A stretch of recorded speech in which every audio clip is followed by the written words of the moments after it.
प्रणाम आचार्य जी। जी मो नाम देवांशी।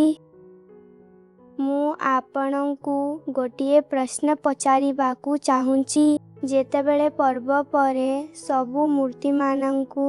एते खराब भावरे विसर्जन काहींकी करा जाए? जेमिति तुमको खराब लागुची मते भी लगे कौन करिबी मु तो करनी ए लोक माने करंती ए जो बसिछंती ना अंकल आंटी एमान को पचारो एमाने करंती मु करेनी मु केमती कहिबी जहा सो प्रेम थाए जहा को सम्मान दउ ता सहित तो भलो व्यवहार करा जाए ना हो ना करू ना तेबे मु तो करिबिनी केबे भी खराब व्यवहार ए लोक माने करछंती धर एमाने ही सही खराब एमाने सबु छी छी ए लोक माने करछंती पचार पचारो एमाने डरे रखिछंती डर लागुची नहीं से चुप रही जाऊ किछि न कहू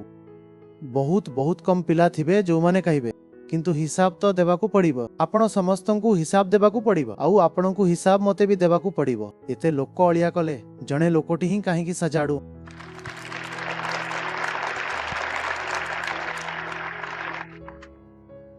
जणे कुनी झियोटे छिड़ा हैनी बुझंतु जे ए हेउची प्रकृतिर निरीहता जिए आपणकू प्रश्न करूची कि तुमे माने देशर समाजर धर्मर एते दयनीय अवस्था काहे की कर दैछ उत्तर दियो मो पाखरे तो किछि उत्तर नाही हाँ लाज निश्चय लागुची मते आउ आहुरी अधिक लज्जित न हेबाकू पड़ू सेथिपाई मु काम करूची दिन राती आउ संघर्ष करूची आपणक सहित each single one is accountable now answer एही देवी प्रकृति छिड़ा हिछंती सामनारे इन ऑल हर इनोसेंस उत्तर दियो।